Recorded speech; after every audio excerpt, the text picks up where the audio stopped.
Disclaimer! Hello, my pancakes! I'm finally making a long-form video! Because I'm procrastinating on the essay I have due tonight. Time to make an unrelated video one instead! The Amazing Digital Circus has finally ended. The finale has been out for quite a while now. I enjoyed it a lot when I first watched it, and I thought it was a great ending. But based on the fact that I'm still seeing videos upon videos of people complaining about how bad it was, I don't think that was the consensus. Obviously, the show and the finale aren't perfect, but that doesn't matter right now, because I'm not talking about that. I'm talking about something much worse. You, the fandom. Don't get me wrong, criticism is good, but you're all way too harsh on Gooseworks. So many of the videos I mentioned frame the issues of her writing as if they're a moral failing, and that she somehow owed us a better finale. Gooseworks wanted to tell a story about Jax, and she realized that around episode 5. The problem isn't that Jax is the main character, it isn't that Jax is a self-insert, and it definitely isn't that Jax is a trans woman. The problem is that all of that was focused on too late in the story. There are a lot of other writing problems, but people have talked about that enough, and my focus is on the purpose. You shouldn't change that, and you definitely shouldn't write a season 2 without Glitch's or Gooseworks' permission using AI. The show isn't for you to watch, it's for Gooseworks to make. That's the whole point of indie shows. Full creative control. The storyline was for her to choose based on what she wanted to write. You can criticize the writing choices, the characters, whatever you want. But the moral of the story, the purpose of the show, that's the writer's decision.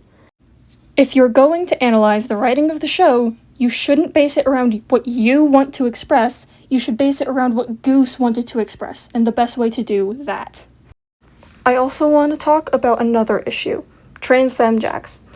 I've seen a lot of transphobia, but I don't take people like that seriously in any way, so I'm not going to argue with them.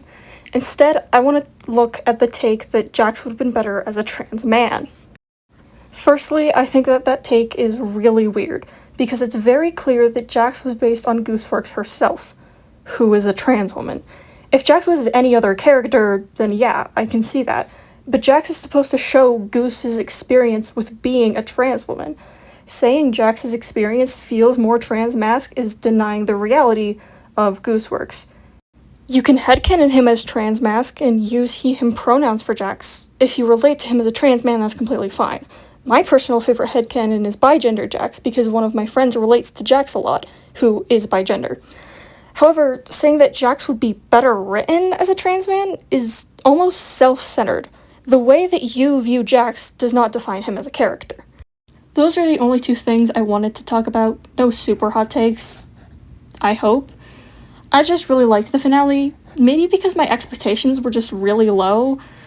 I remember before watching, I told myself the worst that could happen. I mentally told myself that Ragathon King are going to die, Jax has every single action he's done completely justified, him and Pomni abandon everyone else to make out, and Gangle is straight. Thankfully, none of that happened. Sorry for the random stray at Funny Bunny, I just think it'd be worse if it was canon. Maybe I'm just the core audience for the show.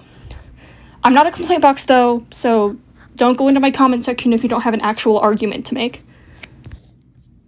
I actually have one more thing to talk about. This is completely unscripted, so it's gonna be a little unhinged, but I tried my best to avoid any spoilers in the 2 weeks between it being released in theaters and being released on YouTube.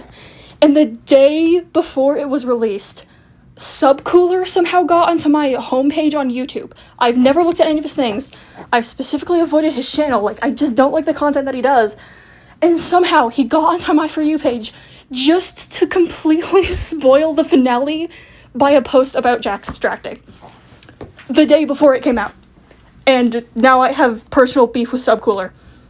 Anyway, that's all. Thank you for watching. This is the first of many commentary videos that I want to make. I think my next one's going to be on Gameoverse, so if you're excited to hear me talk about that, likes on this video will help support me make that. Goodbye, my pancakes!